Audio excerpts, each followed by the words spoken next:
de comparaison un peu entre les deux. Et donc ça va être vraiment sur la pratique. Et je vous l'annonce tout de suite, ça va manquer de données sociales historiques. J'espère que ce sera quand même compréhensible. Est-ce que je peux en débrancher une là?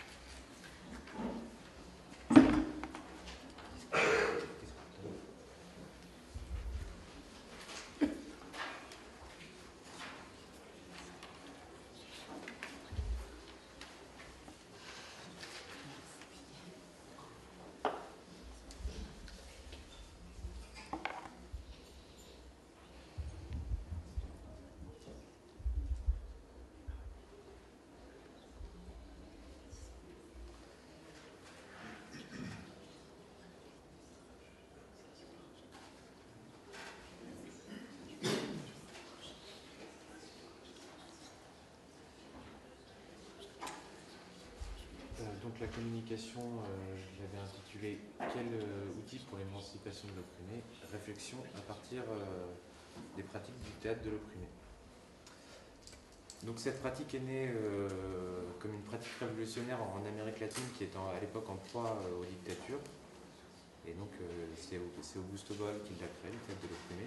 Un petit peu plus fort, je peux vous dire. Ouais, et donc ce théâtre de l'opprimé est né aussi des inspirations que Augusto Boal a pris chez Paulo Freire, qui est le fondateur une des sources d'inspiration des cercles de culture qui sont utilisés chez les paysans sans terre. Donc le but de ce théâtre est qu'un groupe s'approprie une pratique théâtrale afin de s'en servir comme outil permettant d'entamer un processus d'émancipation. Et donc là, c'est cette capacité d'émancipation que je vais essayer d'interroger. Donc cette pratique comprend différentes techniques, et ici, je ne traiterai que de la plus utilisée dans le monde, c'est-à-dire le théâtre forum. La dramaturgie du théâtre forum se constitue principalement autour d'un antagonisme entre l'oppresseur et l'opprimé. Et donc en fait, cet antagonisme vient symboliser les rapports de domination qui sont inhérents à la vie sociale.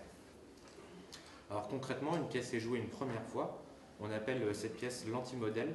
Et dans cet antimodèle, on assiste aux tentatives de l'opprimé qui cherche à résister et à résister à son ou à ses oppresseurs. Alors, en général, il n'y arrive pas, ça n'a pas de grand succès. Dans un second temps, la pièce va être rejouée et les spectateurs vont pouvoir, s'ils le souhaitent, venir remplacer l'opprimé sur scène afin d'essayer de faire mieux que lui et de trouver des différentes alternatives à la situation d'oppression. Donc au départ, le processus de dynamisation est individuel, c'est-à-dire que c'est un individu qui vient s'entraîner sur scène pour résister au système d'oppression. Mais au fil du forum, les interventions s'enchaînent, se répondent, se contredisent et se complètent, ce qui amène les personnes à pouvoir imaginer au sein du groupe de possibles modifications dans leur vie quotidienne.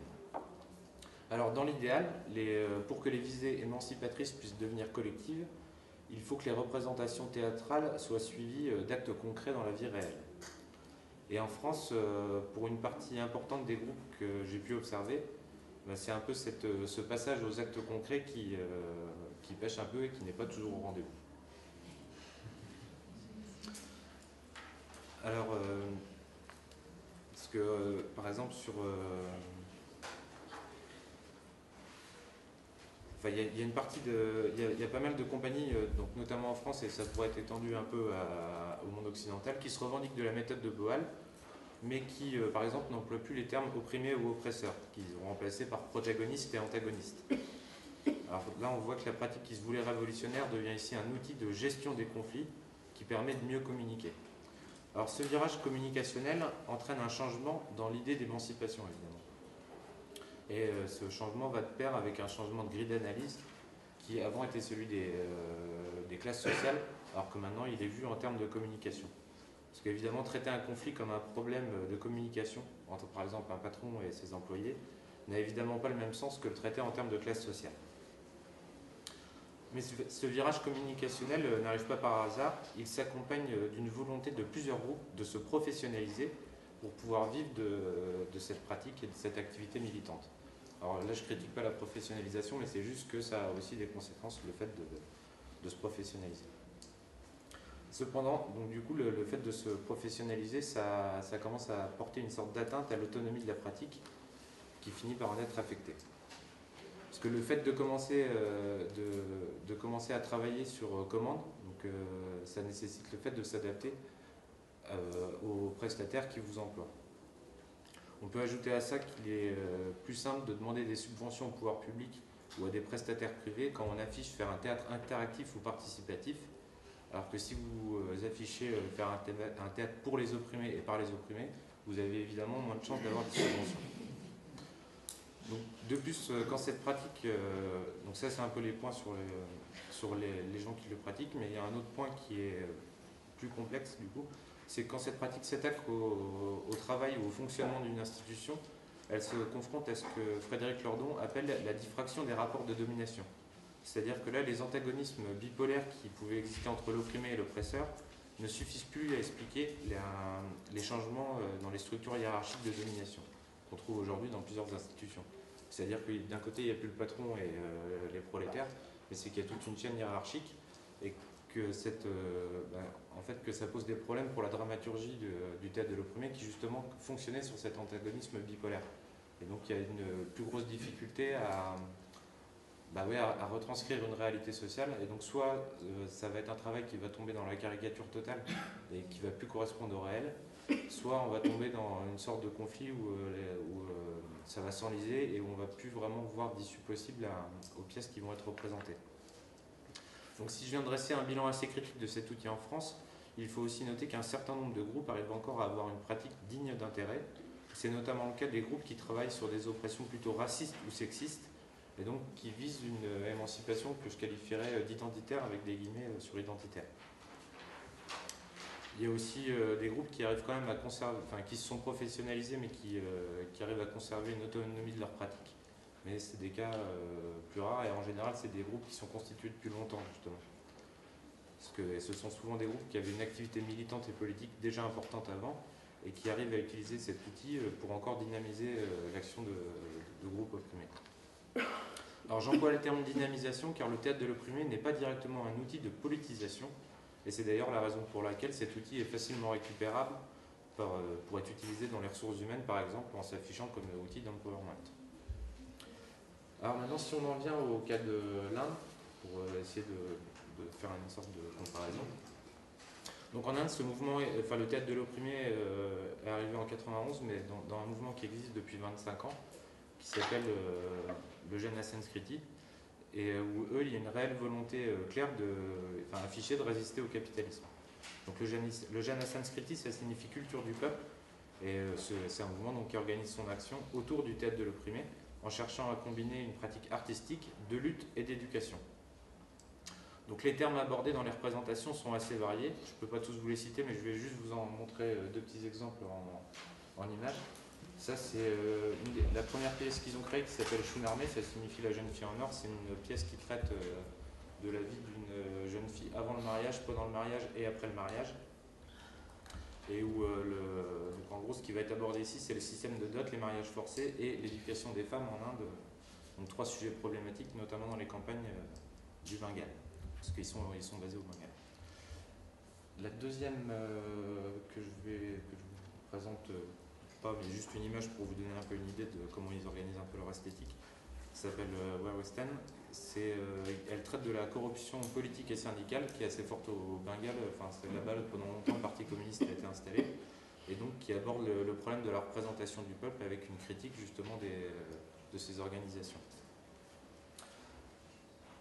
Alors, pour essayer de vous montrer un peu plus comment ce groupe-là s'est installé là-bas et comment il a essayé de développer ses liens avec le public dans les villages du Bengale, je vais vous montrer un petit extrait d'un documentaire qu'on a réalisé l'année dernière. J'espère que ça va marcher, parce que le fichier est un peu gros. Aucune application n'est configurée pour lire ce fichier. Non, il n'y a pas de chance. Ça va pas marcher. Ça va pas marcher? Comment c'est VLC pour les applications? Je sais pas me servir d'un mec. Tu fais contrôle quand tu cliques en même temps. Ouvrir avec. Autre.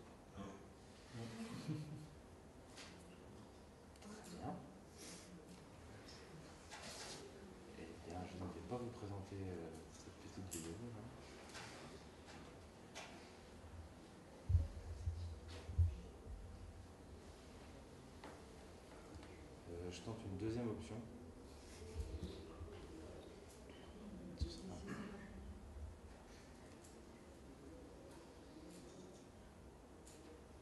Est-ce que là ça marche comme ça? Est-ce que ça se lance ou pas? Non, tant pis. Donc je vais juste vous lire le texte qui peut aller avec, c'est un peu dommage. Donc en gros c'est une vidéo qu'on avait fait pour expliquer comment ce groupe-là s'implantait dans les villages. Donc je vais juste vous faire la lecture et sans les images ça va être vachement moins attractif. Donc les membres du Janasan Skriti à la base sont invités à venir présenter un théâtre forum dans un village. À l'issue de la représentation, les villageois se voient proposer d'intervenir dans l'espace scénique afin de remplacer l'opprimé pour chercher une alternative à la situation d'oppression. Toutes les interventions qui ont lieu pendant le forum sont retranscrites. De retour au Girish Bhavan, ensuite, ce qui est le centre principal du Janasan Skriti, les interventions sont analysées. Dans les mois qui suivent, ils reviendront à plusieurs reprises jouer la même pièce dans le village dans lequel ils avaient été. À chaque nouveau forum, les interventions sont de plus en plus nombreuses et de plus en plus approfondies.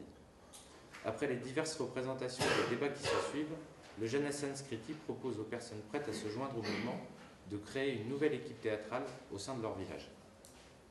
Pour ce faire, les personnes partiront au Girish Bhavan, donc iront au centre principal, pour suivre une formation composée de 2 ateliers. Le premier atelier sera dédié entre autres à l'apprentissage des jeux et des techniques du théâtre de l'opprimé, et le second sera consacré à construire une pièce de théâtre forum à partir du thème qu'ils auront eux-mêmes défini. Il y a aussi une petite formation politique en plus. De retour chez eux et en présence des membres du Janasan Skriti, les villageois réaliseront plusieurs sessions de ce théâtre forum. Ils continueront ensuite seuls, tout en restant en contact étroit avec leurs formateurs.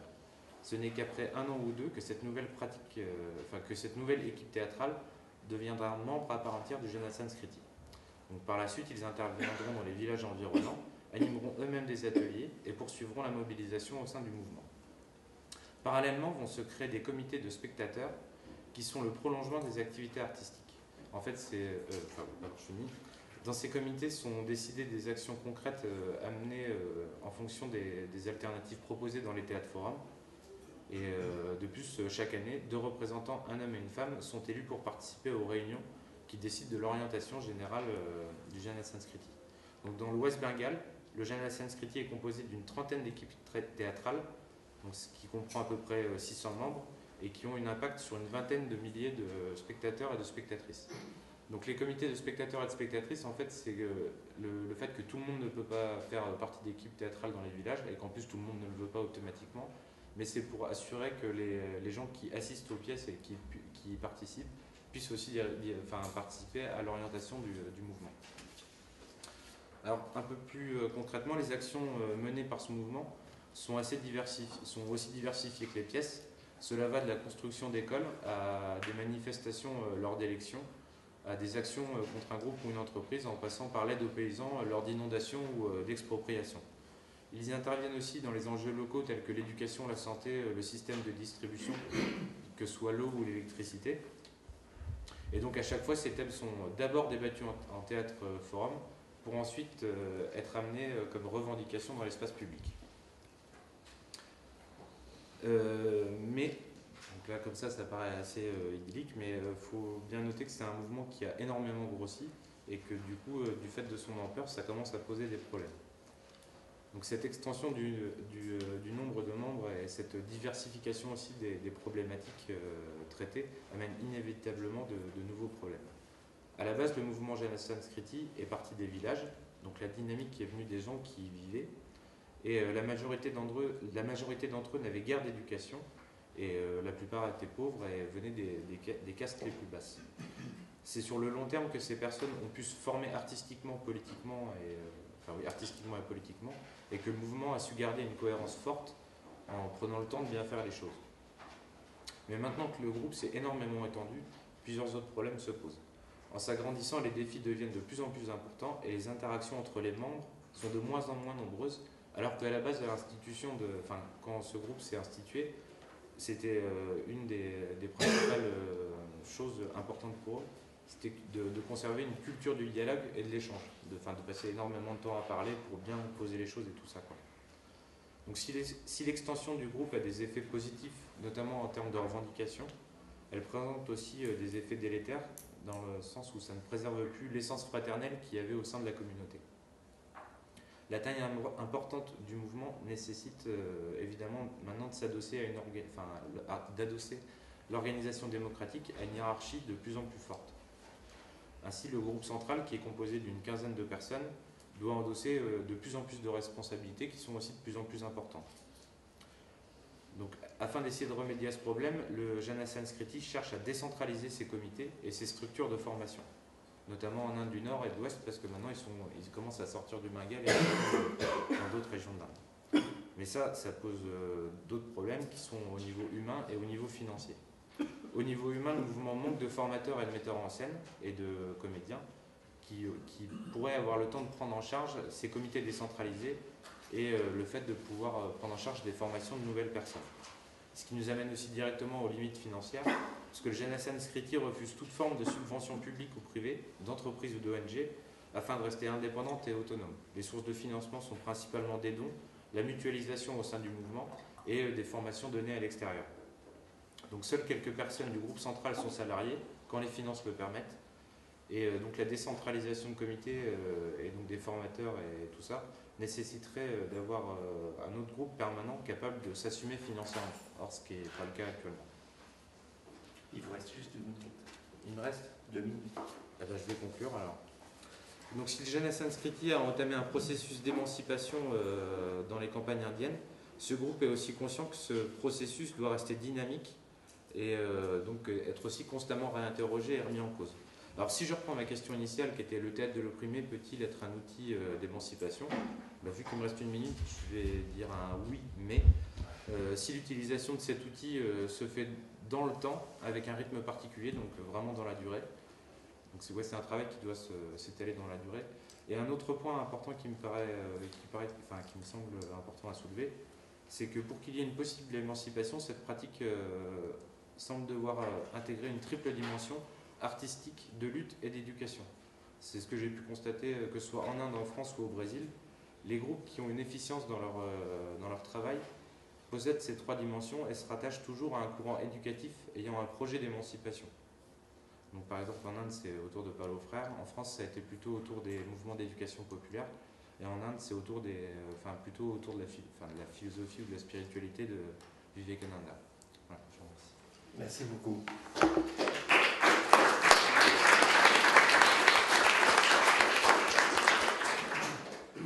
Voilà, il nous reste, si on veut respecter le timing,